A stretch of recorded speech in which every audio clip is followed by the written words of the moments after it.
I'm Rob Dietz. I'm Jason Bradford. And I'm Ashar Miller. Welcome to Crazy Town, where we have to travel to other planets because we can't colonize this one anymore. Hi, this is Crazy Town producer Melody Allison. Thanks for listening. Here in Season 6, we're exploring escape routes, pathways that just might get us out of Crazy Town. In today's episode, Rob, Jason, and Ashar are escaping imperialism. And here's a quick warning. Sometimes this podcast uses swear words. Language! If you like what you're hearing, please let some friends know about Crazy Town. Now, on to the show.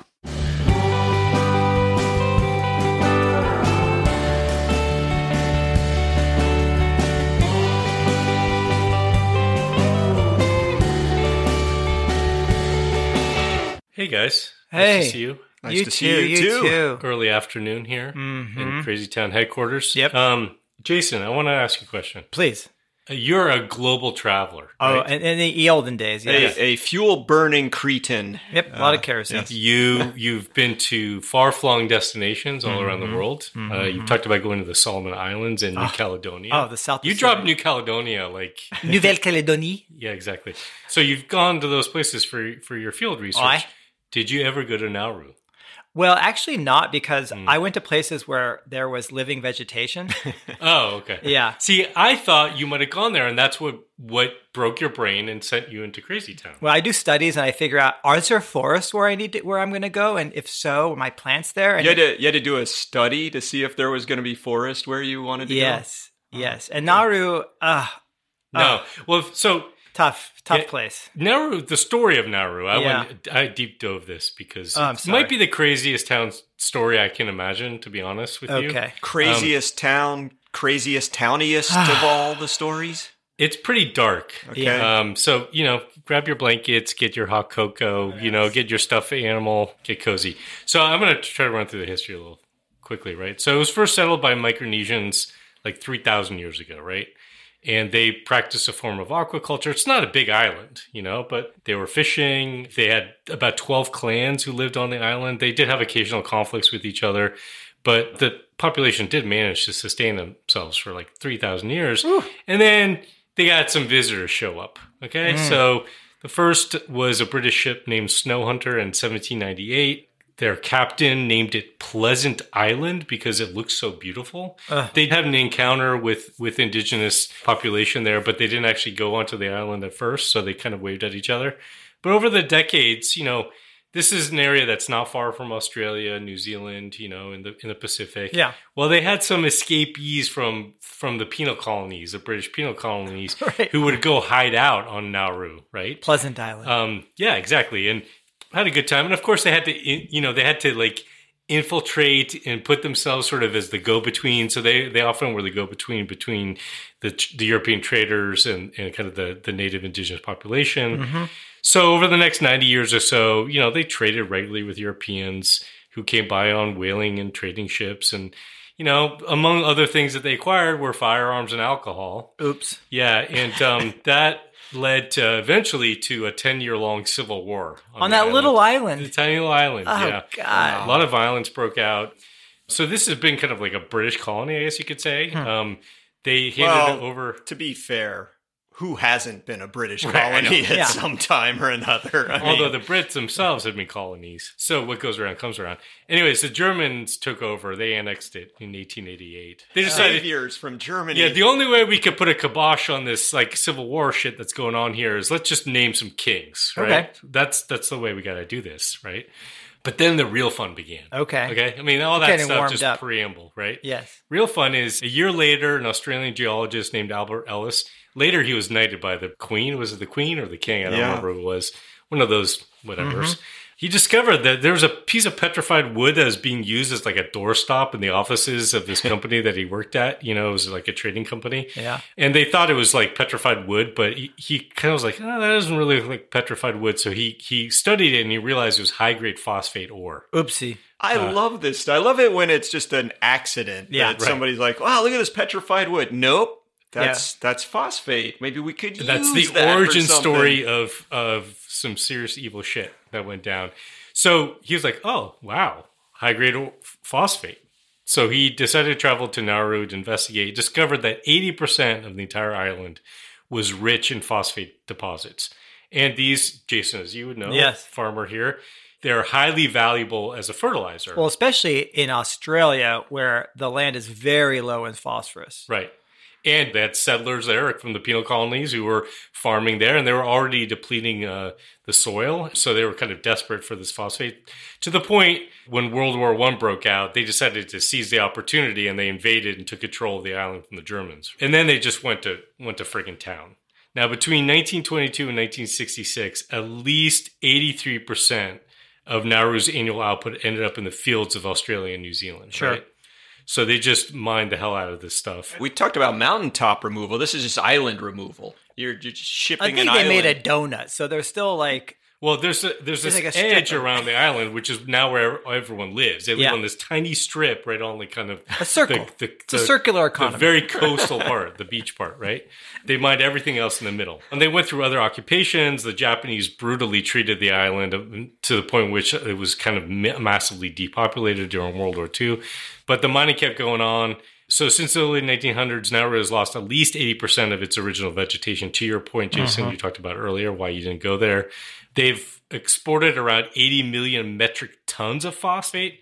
So there's a guy named Peter Duvernay, professor of international relations at the University of British Columbia. He wrote a book called Environmentalism of the Rich. And he did a great job of kind of putting that number, that 80 million metric tons, into context. He wrote, quote, if dump trucks could fly, which would be, God, That would be I hope awesome. somebody's working on that. The amount of phosphate could fill enough trucks to link them bumper to bumper from New York City to Tokyo and then go back. Oh, that's a long way. Yeah, that's as much phosphate of this little island that they extracted and shipped out, right? Uh-huh. And it came from an island that's about 1/3 the size of Manhattan. It tells you what volumetric space is like. We can't even conceive that. Just And how just great we are at Yes. extracting the living shit Well, out of it. and think about Manhattan. You could walk Manhattan. yeah, you can walk Nauru too. I mean, Yeah. Of course.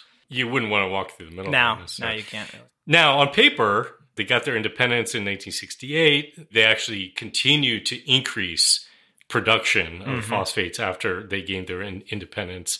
And on paper, at a certain point, they were considered the second highest per capita income in the world, second only to Saudi Arabia.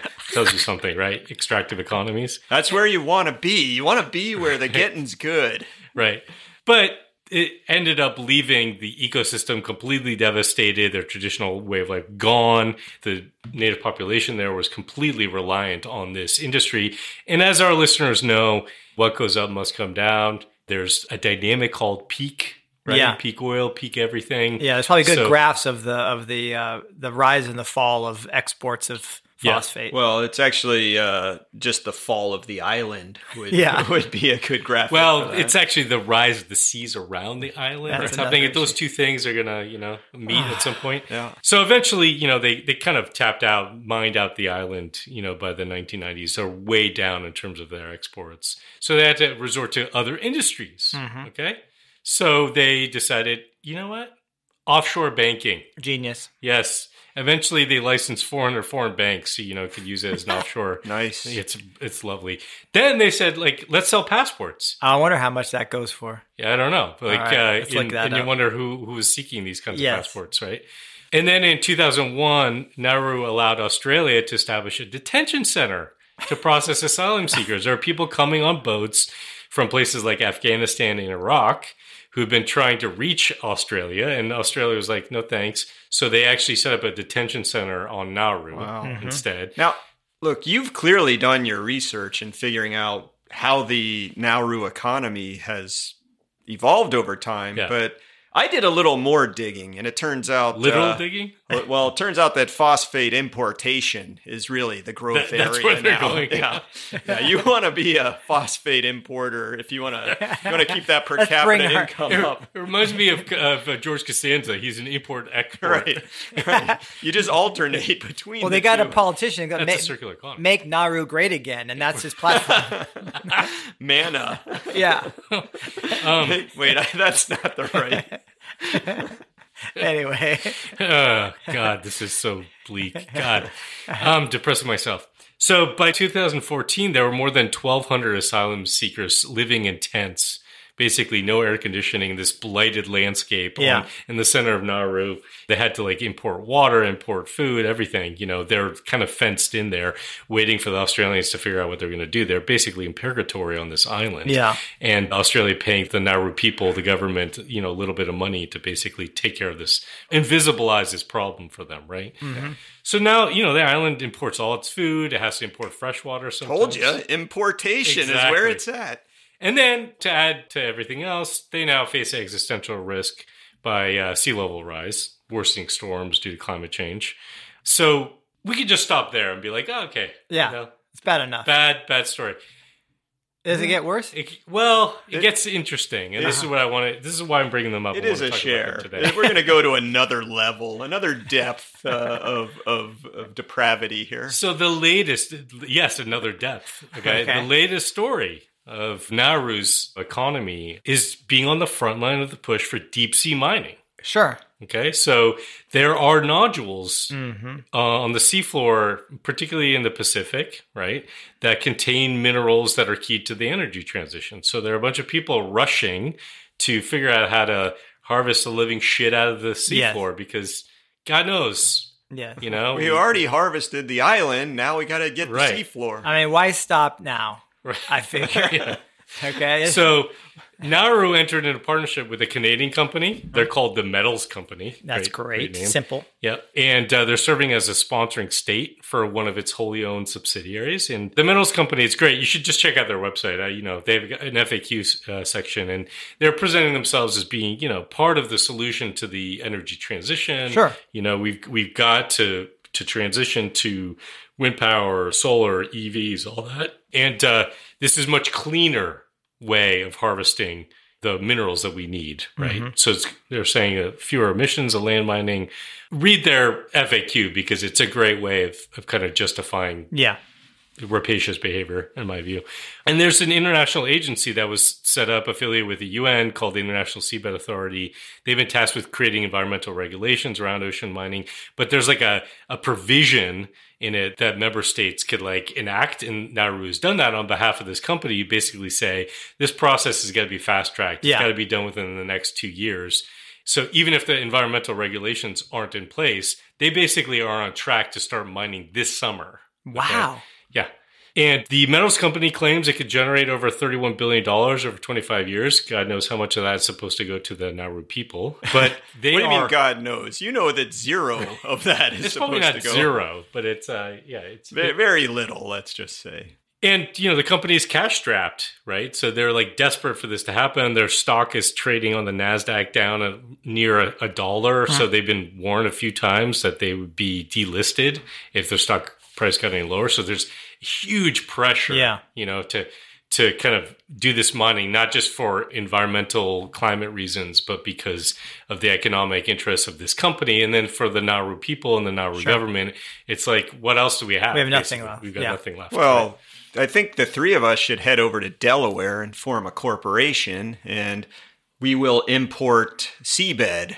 Just seabed? Yes. As they take it out, we'll be set up to import seabed. It'll be awesome. I wonder if we can get investors for that. In any case, so, a nice, heartwarming bedtime story as, an introduction to today's topic, which is imperialism. Yes. This is a tough topic. There's nothing more heartwarming than empires and imperialism. I think we have to delve into the history just a little bit, which in some ways So we're going to do every single country like I just did in that level of detail? Now let's talk about Genghis Khan. Yeah. You know what it reminds me of? Airplane? The scenes of the guy, I can't remember the character's name. He's trying to tell about his love story, and the people sitting next to him are committing suicide in a bunch of different ways. Ted Stryker. Yeah, Ted Stryker. All of our listeners are going to be lighting themselves on fire, hanging themselves in the airplane. Can't listen to this depressing story anymore. Right, yeah. Okay, so who should we go to after Nauru? Who's the next? Well, we got to go alphabetical order. Right?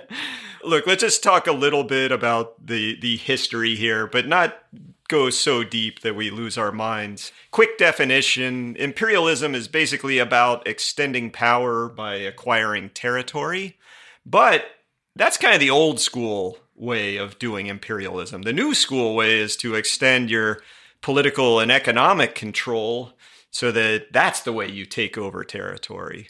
The term of imperialism first came from John Atkinson Hobson. That sounds like he might have been an imperializer. No, that's not fair to say. I know. I have no idea.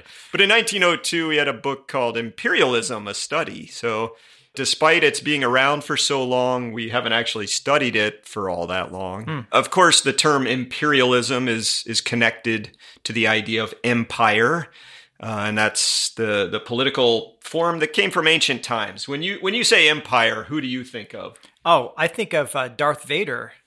Shit, please. I'm the one who thinks of Darth Vader. Rome, right? Rome is the first one that most people think about. Sure. Yes. But a long time ago in a galaxy far, far away. So he set me up for thinking a long time ago. The Galactic Empire is the oldest empire that we're aware of historically. Thank you. No question. Okay, but here on Earth... Is that older than the one that the Scientologists It's a believe in? freaking long time ago. Okay, but the Scientologists are we're talking trillions. 500 million years ago or something. Yeah, it's a good one. I don't know. Maybe the next Star Wars trilogy can explore Scientology.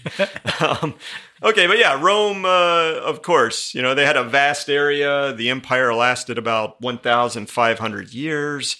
Seems like a long time. We've seen examples of empire all over the place, though. Asia, Africa, South and Central America. Everywhere but Antarctica, I think. The oldest one, aside from the Galactic Empire that we're aware of, is the Akkadian Empire, which reached its political peak between the 24th and 22nd centuries BCE. That's a long damn time ago. That's a long time ago. In Mesopotamia.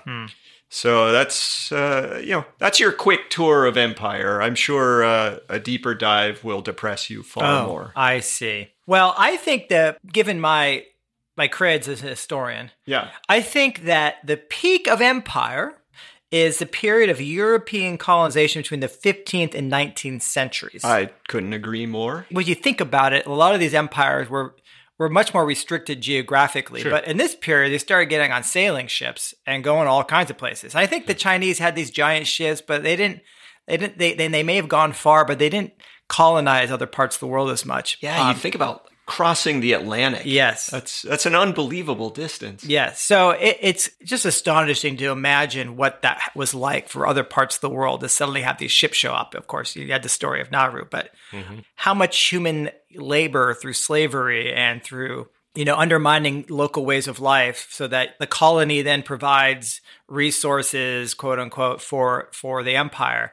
So really, hundreds of millions of people obviously were oppressed by mostly kind of Western European nations. And they were, of course, competing against each other. So if your neighbor is an empire, you've got to beat one so that you can kind of fend them off. It was a sort of arms race, right? It really is an amazing keeping up with the Joneses thing. Yeah. You're Britain, you're France, you're Belgium, you're the Netherlands. You're Germany, you're Portugal, you're Spain. I need more of these islands than they've got. Unbelievable. So in the 20th century, there was a lot of giving up of territory by European nations. And so most of these colonies, at least territorially, were given up. And so this is a big change, obviously.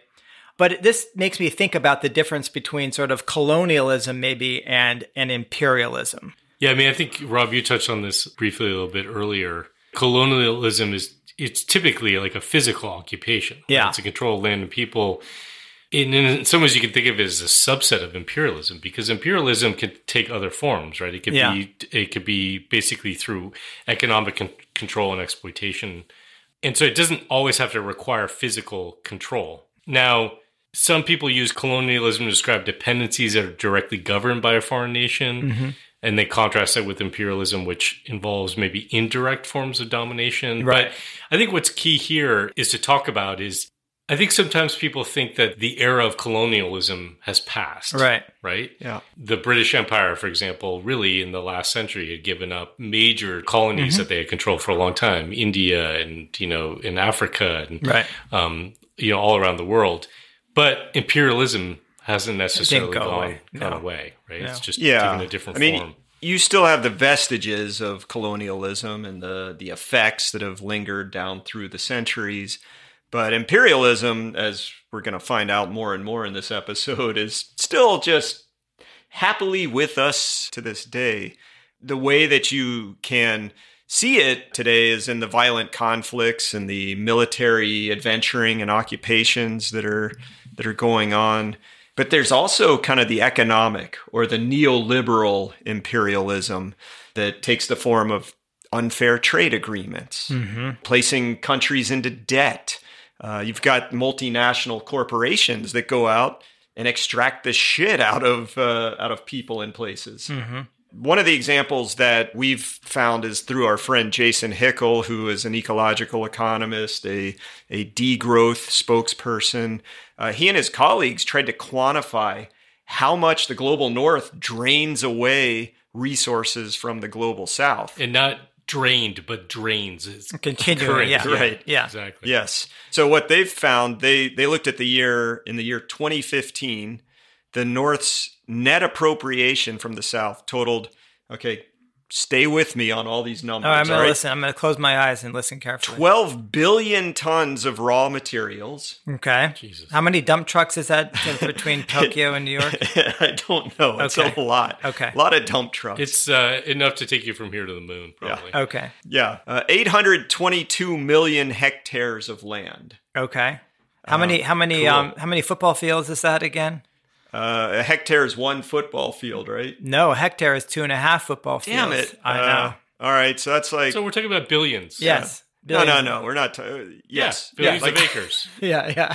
This math is killing me. Okay, so keep going. Keep going. 21. It's a lot, okay? Can Yeah. we just say it's a lot? Okay, like a whole lot? Okay, Yeah. you've done raw materials. You've done land. Now Okay. what else? Energy. Okay. 21 exajoules. I don't know what that is. I have no clue. Okay, here. I've got a helper. Okay. That's the same as 3.4 billion barrels of oil. Okay, and there's about how many hours of label equivalent in a barrel of oil? Oh, I got that. 188 million person years, not person hours, person years. Ah, thank you. You've done the math for me. 392 billion hours of work. Thank you. I don't even have to I'm going to put my calculator down. I did that last year for Post Carbon Institute. 392 billion hours of work. Wow. Gosh. Yeah, it was really good. Huh. Can we just like take a moment to ponder this? I mean, we're throwing out these huge fucking numbers that are impossible for anyone to imagine. Yeah. But what is important here to recognize is there's a massive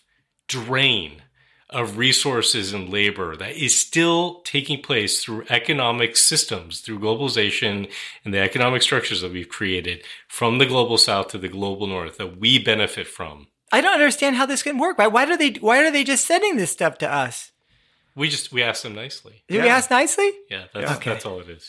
Might have something to do with imperialism. Maybe. I don't know. That's just my take. Now, keep in mind that when they talk about appropriation, right, they're talking about it not being fairly compensated in equivalent terms. Yeah. And this does not account for the environmental destruction of the lasting impact, basically, of the damage caused, which is in a sense robbing future generations as well. I think you're looking at this wrong. I mean, Nauru had some environmental degradation, but look what they've got now. Well, they've got an Opportunity. They've got an Australian refugee camp. Yeah. Okay. Yeah. You're right. They have an opportunity to get in on the ground floor of the latest. Seabed mining. Exactly. And they have a toxic lagoon in the middle of their island. Yeah. I'm sorry. Try to be a little more optimistic. Okay. Okay, well, let's turn to something more near and dear to our hearts, which is the clean energy transition. Because as we kind of express with the Nauru example, that's kind of where a lot of the discussion of sort of the current imperialism that's ongoing is really turning its attention to. And there's this push to mine nodules, which are just, rich deposits on the seafloor. And this is to make the minerals for EVs, for solar panels, wind turbines, servers, computers, and phones. So the idea that if we're going to wean ourselves off the oil economy, it's turning into this metal economy, right? Yeah. But it's not. I mean, we're talking about the situation in Nauru in the metals company. That's like basically a new approach that hasn't been done yet. Right. And who There's knows if that'll work even, Right. actually. That's why they're only trading at But $1. there's plenty that's already happening that's fueling the clean energy economy or the energy transition, if you want to call it that. So why don't we just do a quick scan of the world? Like, let's start with lithium in Chile, for example. That's fine. Okay, you can start there. We have to be equal opportunity. Yes. Whatever. Wet sources of towels? Depression. Yeah. So, lithium, key mineral for batteries. World's largest reserves of lithium right now are in the Atacama Desert. Wow. Stored in pools of salty water, brine and salt flats. It's an area that's been inhabited for at least 600 years by more than a dozen groups of different indigenous peoples. And we are going there. Well, and the effects of mining actually turn out to be bad. No. What? No. Yeah. There's consequences. No. So we don't. I mean, this is a long way away from where most people live, so we don't know. But we're gonna let you hear about this. About 2 million liters of water are used to obtain 1 ton of lithium, and that's going to be metric ton because I said liter. But a metric ton is similar to a non-metric ton, so that's easy. So the extraction of water exceeds the water inflows to the salt flat by more than 2,000 liters per second. That sounds sustainable. That's more than you can drink. So That sounds really sustainable. yeah, so there's a lot of obviously pumping of underground aquifers going on to sort of make these pools, and so this is just turning into an environmental disaster there. And you can look at it with satellite imagery over time. Soil temperatures are going up, humidity is going down, vegetation is getting destroyed. Are you telling me that when you take water out of an ecosystem, that the soil gets drier and Yeah. the humidity goes up? Yeah. That is shocking. Absolutely shocking. So kind of similar to the story of Nauru is that these local indigenous ways of life then are getting undermined, right? Because these places were farming, corn, quinoa, produce. They would raise livestock, like from South America, livestock like alpacas and llamas and guanacos. So when you lose water and your ecosystem degrades and the microclimate gets worse, harder to do that. And so, it's just another tragedy unfolding, really, that we're pretty much unaware of because, we got to pay attention to Donald Trump and Taylor Swift. Well, but there's stuff happening closer to home, right? Okay. There's a similar story playing out at Thacker Pass in Nevada. Never heard of it. Near the border of Oregon. Okay. That's in your backyard there. I never heard of it. Oregon's a pretty dang big place. Yeah, a lot of passes. And we're talking Nevada, so you got to get out of Oregon. It's huge. So this contains quite possibly the largest lithium deposits in the U.S., but also nearly 1,000 indigenous cultural sites. And there's a push to basically mine this area, and there's an hopefully equal push to resist it. Well, this is interesting, right? Of course, because you have desire to think, okay, if we're going to be using these resources, why not use them within our own nation? And if we're going to mine, why not mine where we can see it and control it and make it good mining? Yeah, I think we're going to have a lot to chew on when it comes to looking for these kind of clean energy minerals and the effects on people and places. You want to do a little world tour. I think we got to go over to the far north of Sweden, Finland, Norway, Russia now. That's where the Sami people live. That's the last of the EU's indigenous population.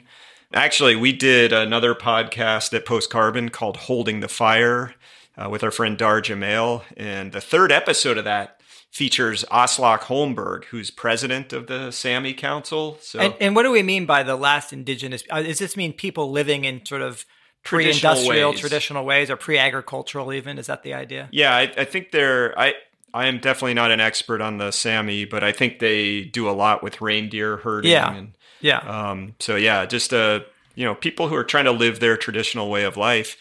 And basically what's going on is in that part of the world, they're trying to do this green energy transformation, right? Like installing wind turbines and doing hydrogen energy. The idea is to make steel without having to burn coal. Oh, right. And there's also the idea of EV battery factories going in there, gigafactories. So here you have people who are actually protesting against this green energy, green transformation because you want to protect the land and protect the people. Yeah.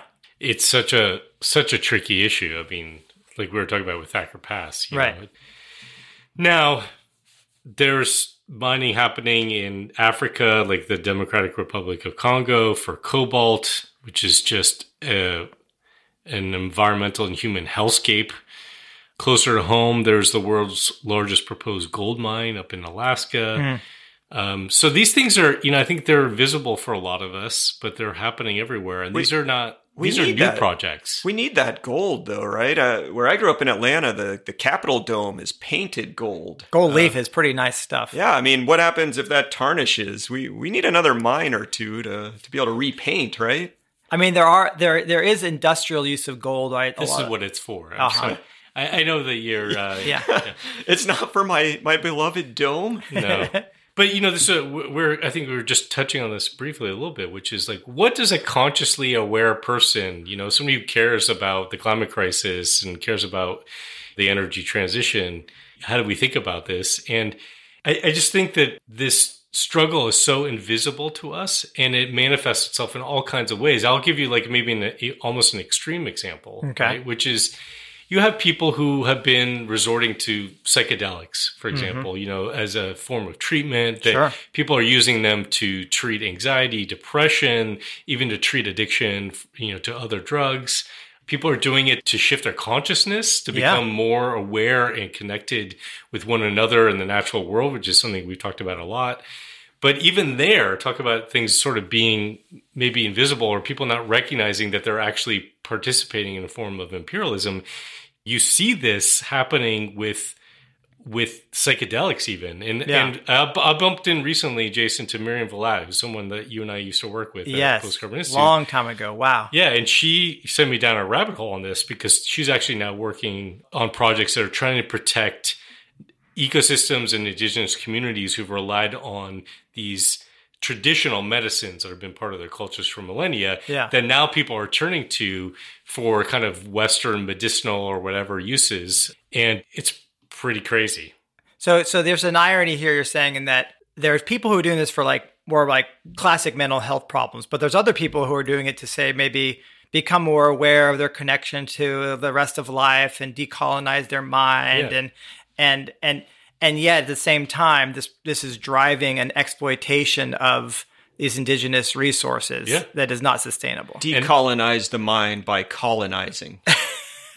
And again, I don't know that people, some people are, there's industries around this, right? Like you look at ayahuasca, right? And there's been all this... South America. Yeah, this buildup of... Banisteriopsis. Yeah, thank you for dropping that. But, they have all these like centers that you could pay money to. That was a relic of colonialism with the Latin name there from the Roman Empire. So you got ayahuasca, you got peyote, you've got iboga, which is a bark of a tree from Gabon in Western Africa. Haven't heard of that one. And then you've got the Sonoran toad right here, in the United States, in the Southwest, right? You guys might remember when we were recording in the greenhouse during COVID that we had Pacific tree frogs. Yeah. I don't know if you know, but every once in a while I tried to lick one to see if I could get that Sonoran toad effect. I think someone would have figured that out by now. That's a pretty common frog. Well, in that season, I don't think I was any more insightful than I am now. So didn't work. Yeah. The toad is awesome. My God, what a beautiful toad. Yeah. So again, you're talking about licking them. Basically what happens is there's a venom that it has, and people basically milk their glands, and then they kind of dry it out, right? And then they smoke it, basically. And people use it to treat PTSD or anxiety. People are ingenious. You always wonder, who was the first person to figure that one out? Well, that was the guy that was like milking everything he could and smoking all of it. And most of it, wasn't a good effect. It was a large family, and they eventually wound up with one last person. What I don't get is, like, for God's sake, you know how easy it is to grow psilocybin, right? Which is one that is not on your list, probably because it's so easy and anyone can grow this stuff. Right. And so why is everyone doing this other destructive stuff? I just don't get it. Well, look, I think it's the operating system of our society, which is, we're talking about imperialism. It sounds, that term, I think, can make people feel really sort of like defensive. I'm not an imperialist. Like, they have this idea in their heads that this is about being violent and physically aggressive, I'm not part of the dark force. It could take a much more subtle form, and it could even take that form with things that are, like we were talking about with this, psychedelic stuff. Like people are, in some cases, doing it for very either benevolent reasons or they're trying to deal with health conditions. The market will provide if there's an interest, and it will actually drum up interest. I think that's part of the issue, right? Well, I think it's a good insight that it's the operating system that causes us to act out in these ways. You could put this on many of our episodes. It could be a thread through all of them. Like capitalism, we've covered this season. And the idea there is, okay, let's talk about the internet as a disruption to capitalism, right? It was supposed to be open access to information. It was supposed to be global connection. It was supposed to be this free and anybody can get there. And what happened? Well, through capitalism, and you could even maybe make the case that it's a kind of corporate imperialism, is you get a very small number of big players who take over the internet, who consolidate, and they've got algorithms to keep us all hooked and using it and needing it. And what happens? The original intent, the original purpose gets kind of bastardized by that underlying operating system. Yeah. And we're probably going to see that with AI, right? No chance. We already have a small number of corporations, literally like 5 or 4, who are spending billions to try to corner that market. Yeah, Cyberdyne Systems is the main one. That's out of the Terminator universe. Okay, thank you. Jeez Louise. There was a recent article in Foreign Policy by Cobus Van Staden, and he said it really well. Quote, "The dirty secret of the Green Revolution is its insatiable hunger for resources from Africa and elsewhere that are produced using some of the world's dirtiest technologies. What's more, the accelerated shift to batteries now threatens to replicate one of the most destructive dynamics in global economic history. The systematic extraction of raw commodities from the global south in a way that made developed countries unmanageably rich while leaving a trail of environmental degradation, human rights violations, and semi-permanent underdevelopment all across the developing world." Thanks, Cobus. Maybe we can... Oh, we found somebody a little more depressing than us. Yeah. Sweet. Great.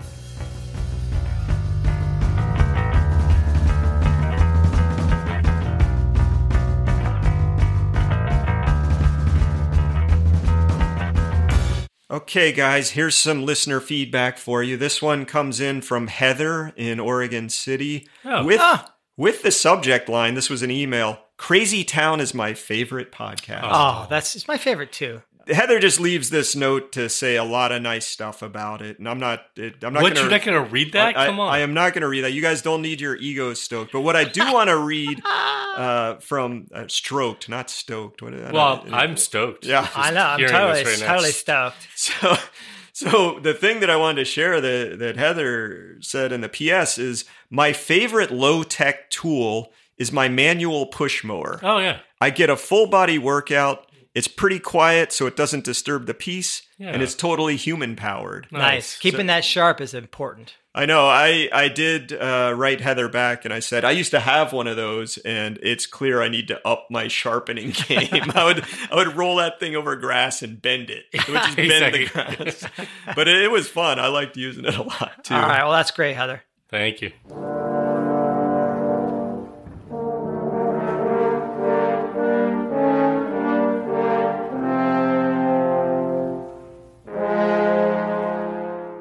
Quick run through of the Marvin Harris cultural materialism concept.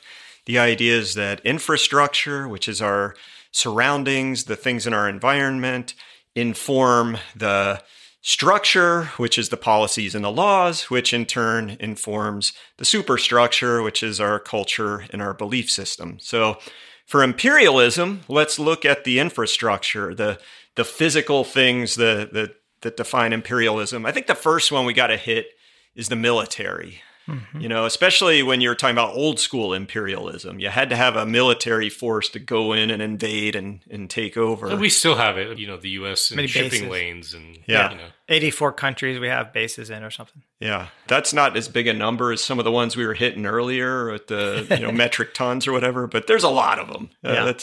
common theme a lot. Another, of course, is the global supply chains. We hit that in our episode on globalism. I think when the three of us were discussing the infrastructure of imperialism, something kind of fascinating to me came up, and that was that a lot of it's actually invisible. Mm-hmm. There's like this chain of horrors around the world that gets lithium into the batteries that go into your benign, quote unquote, benign technologies, your EVs, right? And that's the thing. Could anyone point out what lithium looks like in the wild, so to speak, or even what lithium looks like in a battery? I mean, these things are completely invisible. Well, I think what's happened is that if those who are wealthy have been able to move to places that are isolated from, the industrial agriculture or the industrial mining and the manufacturing, the warehousing, you don't see any of that stuff where you live. You live in these like cozy neighborhoods, and it all gets shipped in, and it just comes packaged and clean to you. Yeah. Yeah. So I don't know. That one still kind of messes with my mind a little bit. There's this huge, vast infrastructure that we just can ignore because we don't see it day to day. Well, let's talk about the structure. Okay. So the rules that reinforce all this. And one is the reserve currency status of the US dollar. And this is hard to overstate. There's so many nations that actually peg their currency to the dollar, or even just use the dollar. They've just given up on their own currency. Mm-hmm. And this allows us, of course, to run a national debt and not have the same consequences that other countries would, because as we create more money to finance our debt, there's all these other nations that are just willing to buy that. And so it props us up in ways that no other nation we kind of get a pass. Yeah, like we don't have to employ these rules of austerity on ourselves. Exactly. Having English as our language, it's now the new language of commerce. And there have been other languages throughout history like this, but now it's the turn for English to dominate the globe. It's really interesting because you might file that under superstructure or culture, but it's kind of almost like a codified rule at this point. I mean, think of contract law. All these things are written in English is the first thing. But actually, interestingly, if you extend the concept of language, it's not just which language commerce is done in or even negotiation. It's the complexity of that language, the nuance of that language, and the disadvantage that people have. You think about, like, for example, meetings at the UN or other intergovernmental things, and it's like the structure that exists that advantages countries or peoples that come from places where they're not just familiar with literally the language, but the way the language is used, the terminology, Yeah, to be fluid at it is fluent is really important. Well, we've kind of turned over the empire to these multinational corporations. So, we can feel like we're voting for people who are not imperialists, but in reality, there's an indirect sort of management of the empire now. And this is then done through superstructures above the nation state, like the IMF, the World Bank, the G7. And it's kind of like, I think the nation states are they're somewhat wiping their hands clean a little bit and creating these superstructures and these CEOs. Wait, you're confusing me with superstructures. Sorry. In other words, the structure above the nation state. You're talking about a big structure, not the Marvin Harris superstructure. I am so sorry. Okay. Yeah, okay. I'm sorry. I was losing it there. Let's talk about superstructure the way that Marvin Harris means it, right? Which is culture and beliefs. So what are those, the culture and beliefs of imperialism? I think nationalism is one of those things. People can get caught up in sort of that nationalist fervor. Yeah. And to see interest through that frame. Yeah, it's like when you're proud to be an American, where at least you're free. Mm-hmm. Yeah, that's great, man. You should coin that. Right. Yeah.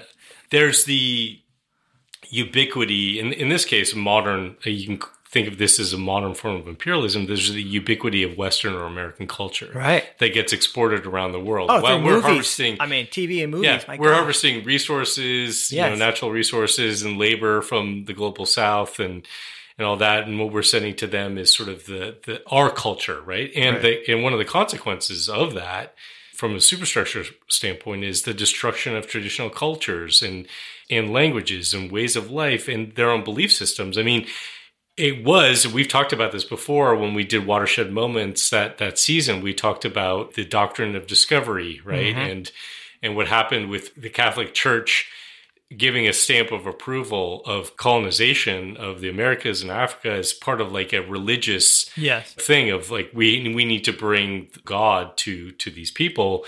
So replacing their belief systems with a Western, in that case, Christian. And Islam did the same thing. Yeah, Ottoman Empire, my God. It's not just Christianity, but, And now you could say that the form of religion is kind of neoliberalism. It's this idea of markets should function this way, economy should be this way. Right. That is a form of religion that we've exported, and we've replaced other ways of operating and belief systems. Well, and I think this exportation of culture or the dominance of American culture, like I'm ground zero for how effective movies and things are. Your brain is going to be completely colonized by 80s movies. Unbelievable. Congratulations. Thank you.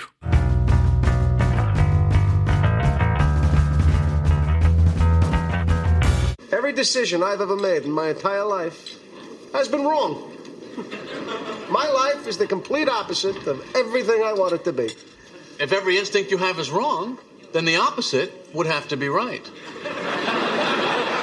Welcome to Do the Opposite. We're going to get into some ideas that you can use and some visions for how things could be different. But before we do that, I just want to give a little sympathy, empathy to our good friend Asher over here. You were responsible more than Jason and I were for having to outline the episode on imperialism. And this was a tough call. Yeah. You're more responsible for imperialism. I am that too. Yeah. Well, I mean, the reason we had some good conversation last night over a beer or two about what does it mean to escape imperialism? How do you walk away from imperialism without utterly walking away from the modern world? And the real dilemma is that, we want an energy transition. We want something more benign than a oil industrial nightmare.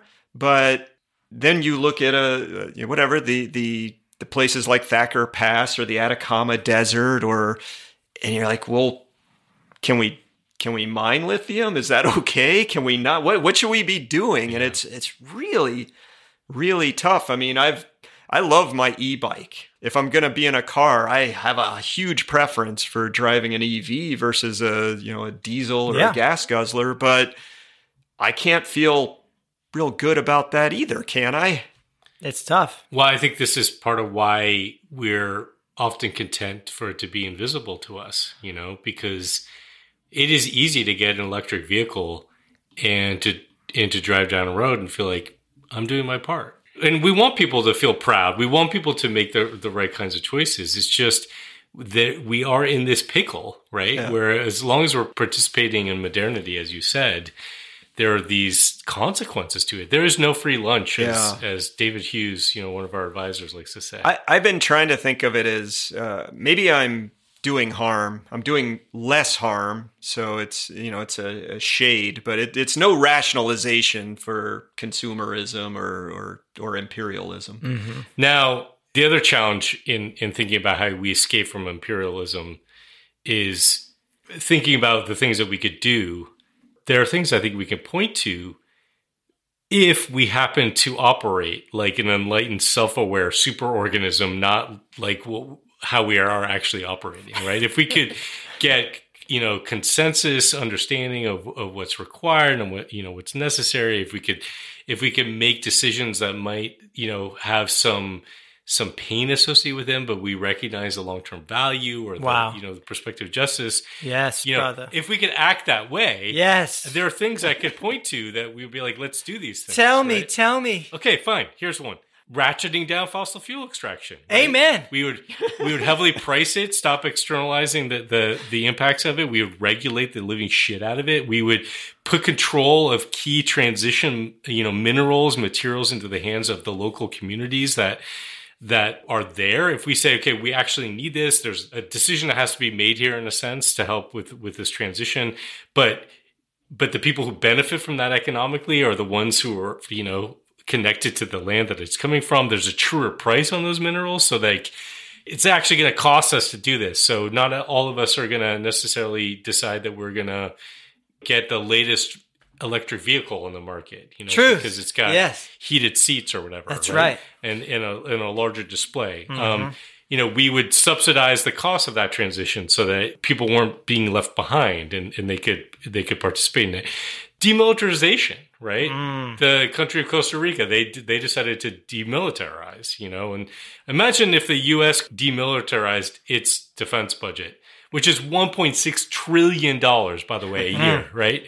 That's a big fucking number. That's like 13% of the U.S. budget. If we said, and I know this sounds Pollyannish, right? But if we said, we could use those resources in a better way. Let's transfer that monetary wealth towards other things. Hey, let's redirect all the people that work in the military. Yeah. And instead of having them sit in bases, tanks, dozens and dozens of bases all over the world controlling, the basically the shipping lanes or whatever else that we're trying to do so we can keep the flow of goods going and the consumer economy going. Let's actually bring them back home and have them help communities transition in a way that's just and resilient. Think about a lot. Sword shares into no-till agriculture. Yeah, think about a lot of soldiers, a lot of military personnel are all about protecting. They want to protect others. They want to protect places. Come on home and let's protect ecosystems. Yeah, with good marketing, you could do an amazing job with this, and people would feel so proud. And And shit, the way the military industrial complex has set this thing up is that, they've got bases or whatever. They've got military operations in every congressional district in this country in order to make sure that it's easy to get their votes to keep spending the money. We'll bring them back to each of those congressional districts and put them to work. We'll have an eco base in every congressional district. This is not my idea. Eco base. Eco base, yeah. Repatriating patriotism, but with the matriarchy. There you go. I don't know what that means. You are off the marketing team. Anyways, look, I could go on and give other examples of basically large-scale interventions that we should do and that we would do if we're rational fucking actors. But we aren't. Right. That's the problem. Yes. Yeah, what does that mean? We are unenlightened, self-delusional superorganism? Is that what we are? So this is the problem, right? All these shoulds, all these oughts. We always come back to then what would a person who sees the world like this, what would they do? How would they educate themselves, and what personal choices they might make? How might they try to enroll others and advocate to do things that are more tangible, right?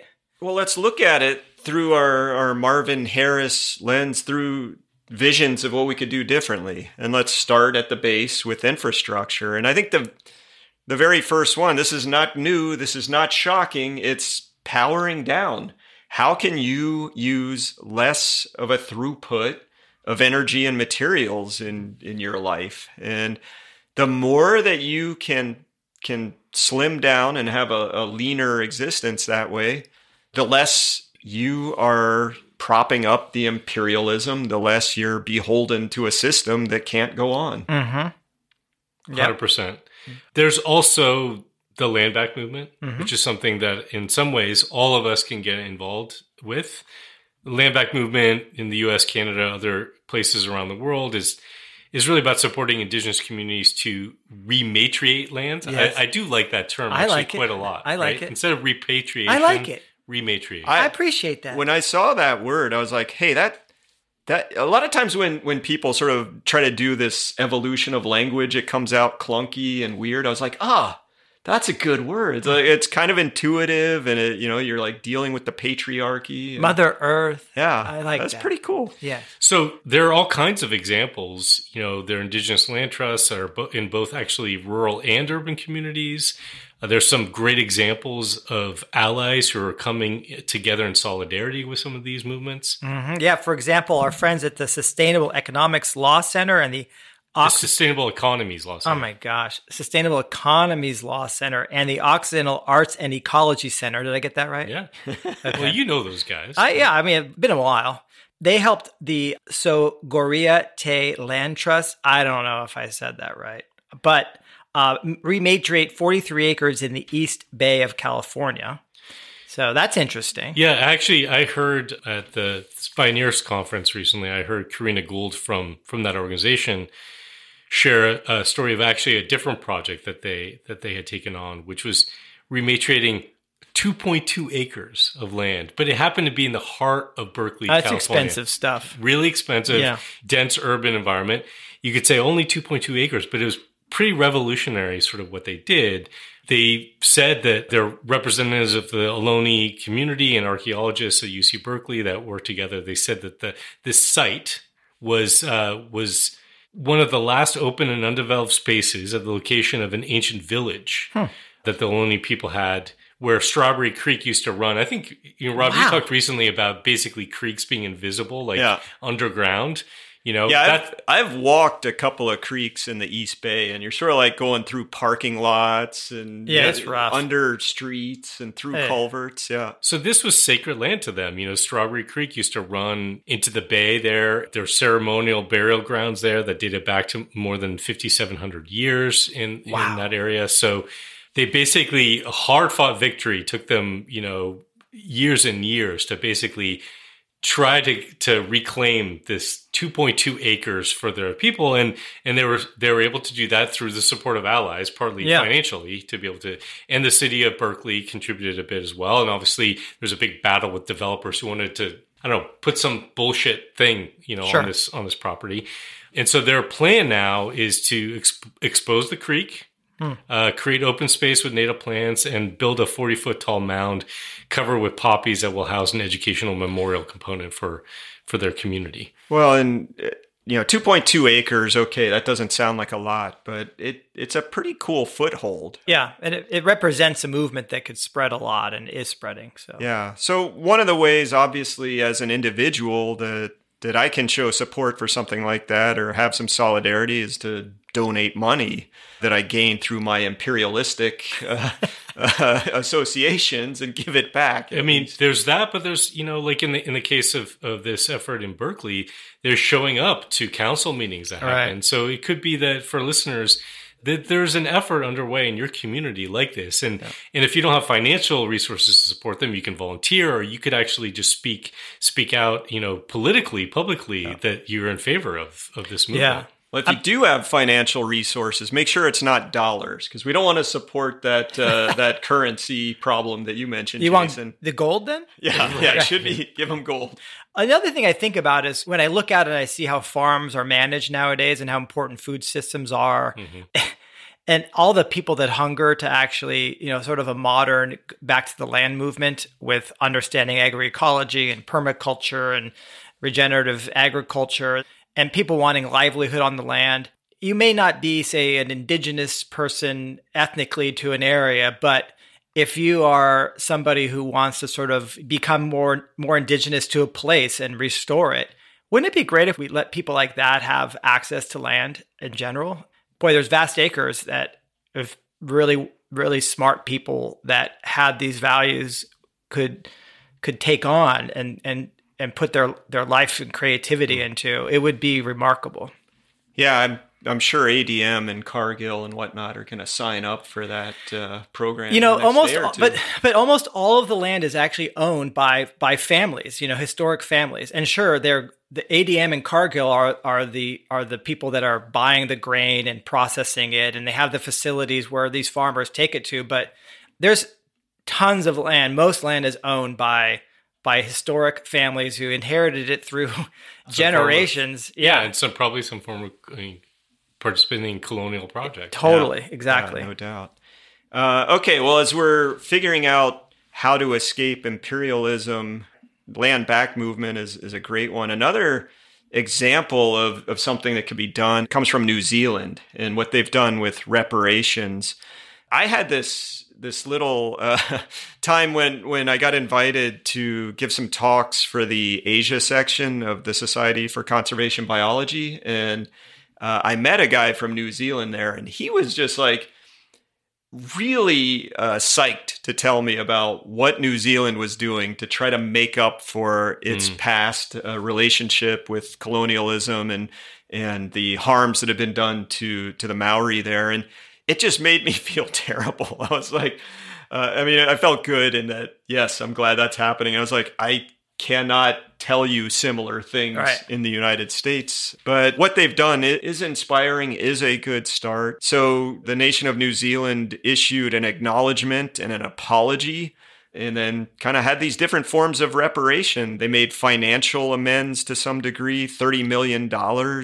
They returned sites of cultural significance.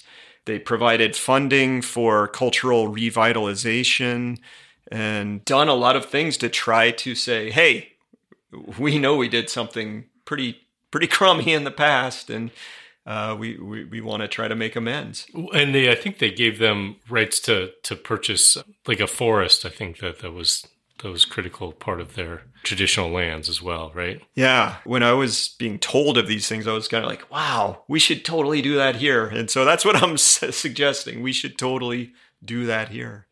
Okay, so those are some thoughts about kind of a different infrastructure. Let's talk about structure a little bit. And again, this is sort of operating maybe at a larger scale, but there's thinking about the global arrangements that we have, economic arrangements, we have trade arrangements. And, one obvious place there is the debt arrangements that keep a lot of the global South basically captive to the global economy, and particularly to kind of siphoning off wealth to the global North. With financial resources and labor and all those things. Yeah, and China's a big one on this now too. So yeah, it's not just the old IMF structures. So it's restructuring those, but bringing it closer to home. I mean, there are a lot of projects or resistance to extractivist projects that are happening all over the place, right? So if you can support frontline communities, we talked about the proposed gold mine that's in Alaska. Well, supporting communities and groups like the Mother Kuskokwim Tribal Coalition that is leading kind of a local indigenous opposition to the Donlin gold mine. There are folks like the Thacker Pass 7. This is a group of people that were doing direct action to oppose the lithium project that the Lithium Nevada Corporation was trying to undertake. And they were sued, these 7 people. And they're charged with things like civil conspiracy, nuisance, trespass, tortious interference with contractual relations. Listen to this fucking language. Wow. Tortious interference with prospective economic advantage. I really hate legalese. I really hate it. We may be committing tortious interference right now with what we're suggesting. It's tortious, not tortious. Should the three of us... Well, I'm thinking about tort. Should the 3 of us jump in an EV and drive down and become the Thacker Pass 10? We're gonna kick him in the gluteus maximus. The 3 of us could add our talents to the 7. So I think supporting any these indigenous led projects seeking to preserve land, protect biodiversity, build resilience of these communities. There are groups you can look to support, like the NDN Collective or Cultural Survival. So I think if that is your passion, there are groups you can align with. Yeah, I've definitely made last few years a habit of doing that, like looking for who are these groups that are really trying to keep cultural practices of indigenous folks going, and protecting indigenous land. I mean, the indigenous population of the world is less than 5%, but 80-something% of the intact biodiversity is in indigenous hands right now. Okay, infrastructure, structure. I think it's on me to turn to superstructure, since I seem to have the most colonized mind of them all. Besides stopping quoting Ferris Bueller and Arnold Schwarzenegger in various movies, what can we do to decolonize our minds? I mean, look, I think one of the key things is to understand where you live. The place that you occupy, instead of just occupying it, instead of just sitting on it, know and love the ecosystem or the watershed. Follow that frickin' stream, even if you got to crawl through the culvert. I mean, don't drown while doing it, but figure out where do these streams go? How does energy flow through this ecosystem? What are the critters? I mean, Jason, you've obviously been captured by the birds. I've had a friend of mine used to he'd call it going herping. Yeah, he'd be out looking for the lizards and night, the snakes and stuff, and just being aware of that and letting your mind go there instead of to all this other crap. It makes me think of a local guy here. Hopefully, he wouldn't be embarrassed by us talking about him, Dave Eckert, who moved to this area. I don't know, 15, 20 years ago, something like that, and fell in love with this land. And he actually fell in love with understanding the history of the indigenous people here. He's taking groups up to Mary's Peak, which is the local kind of mountain here that is deeply important to the indigenous community, and trying to help create that same sense of reverence and connection for people through like groups. They've done creek restoration projects. He's hosted these events where they actually have people from the local indigenous communities come and talk. Yeah. And share stories, share their history, share their practices. Yeah. And this just comes from his passion. Yeah. And awe for this land and for the people that have inhabited it for a long time. To me, that's a brilliant example of the idea of being cognizant of the effects colonialism may have had in your area, but then kind of trying to get past that. So reading the history or understanding the history by talking to the indigenous folks who have struggled against the challenges. And I got to put a plug in for our sister podcast, Holding the Fire, which does that, right? It's like, hey, let's hear from indigenous folks who have been fighting against colonization throughout their history. Yeah, and it's not extracting from indigenous communities their practices or their identity, right? It's not just trying to suck out of them their wisdom, their knowledge of a place. It's about supporting them to basically inhabit the land and to have a voice at the table, especially when we're thinking about solutions that all of our communities are facing or the challenges that we're going to face ahead. So if we're now trying to think about, back to sort of the psychedelic stuff or other forms of kind of, in some ways, appropriation of traditional medicines or traditional ways of being, I heard someone named Colette Pinchin Battle say this recently, and it really struck me. She said, if you go back far enough in your history, we're all indigenous people, right? Right. So instead of trying to appropriate the culture of indigenous people, maybe where you live now, it's trying to understand the history of where you come from, because there are indigenous practices, there are indigenous ways of being that go way back in all these communities, or else they wouldn't have existed in the first place. They wouldn't have existed long enough to now be in the situation where they're in. Like, so for you, Jason, the Bradford here, yes, right? Yes. You go way back to... Bradford, England, sure. Yeah. Was it Bradford, England? There's a Bradford, England, because there's a river there. And so it's like, it's like a wide crossing. So you have to go way back, because you'd have to go back before the French colonized. I don't know. Maybe you have to go back before the Anglo-Saxons, Romans. Yeah, the Romans. Who knows? You got to go way back. I haven't even done one of those genealogy things, but I think I'm kind of muddy by now. So that Bradford name, but who knows what I'm all mixed up with? And that's the thing, right? Of course, with globalization and all the different mixing of cultures, like how many people are really like purebred or whatever you want to say. Like it kind of gets a little bit ridiculous, in other words, to trace it back, to know exactly where you're from. But I guess maybe pick one and learn about it, and whatever inspires just feel you. A connection. Yeah. And then also do what Rob was talking about, was like, what would it mean now to be more indigenous to this place, right? Like you're saying, not to just occupy it, but to just fall in love with it and to really understand it, and to feel like you need to like protect it and even make it more thriving. So I think that's the attitude I think is more important, and what you start doing with it. Yeah. But I want to mention something besides just, decolonizing. I think colonization is just a subset of imperialism, right? So what about de-imperializing the mind? I think that's even a broader thing to do, and that's a part of this sort of superstructure. And what we've done a lot in this episode is kind of painfully make visible what has been invisible, where you don't want to look at this stuff. See the connections between consumption and the places and people that are providing for your way of life. And understand that when, what is being lost when we have all this stuff? That is a tough way to walk around, because everything that I can put my eyes on, or anything that I can touch, smell, taste, see, whatever, I know there's a downside to it. I mean, at least the stuff that's like manufactured, right? But yeah. And this is where I think getting back outside and becoming more connected through your livelihood to a place, that's why I think that's so important. In some ways, it's as simple as thinking about replacing things with experiences and connections.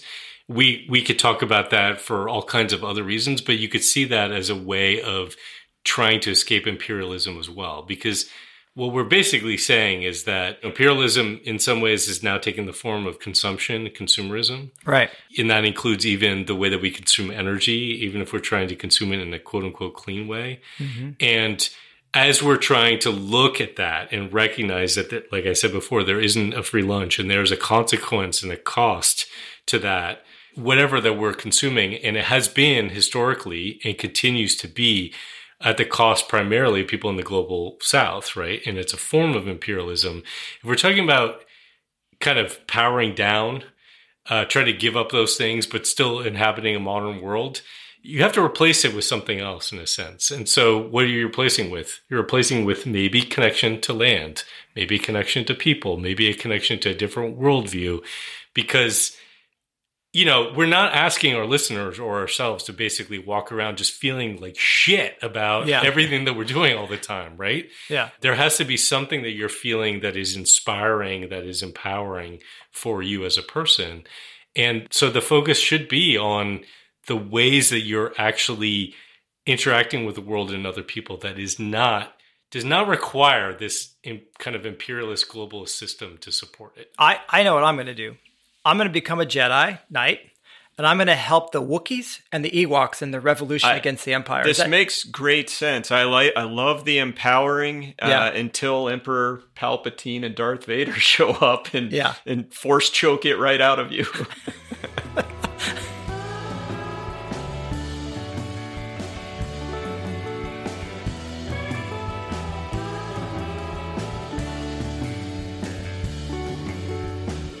That's our show. Thanks for listening.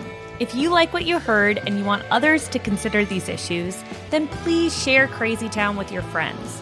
Hit that share button in your podcast app or just tell them face to face. Maybe you can start some much needed conversations and do some things together to get us out of Crazy Town. Thanks again for listening and sharing.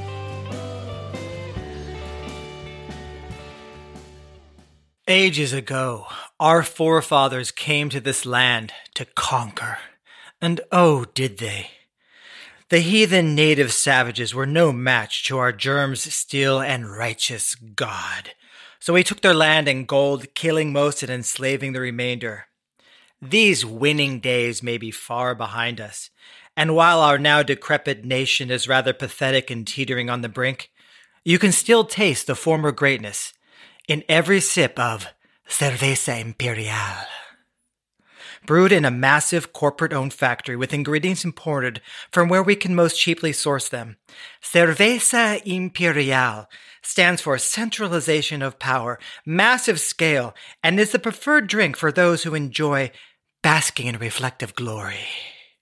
This classically refreshing lager is lightly hopped, going down smooth with a crisp and satisfying finish. Cerveza Imperial, beverage of los conquistadores. Crazy town, da da da da da da da, crazy town.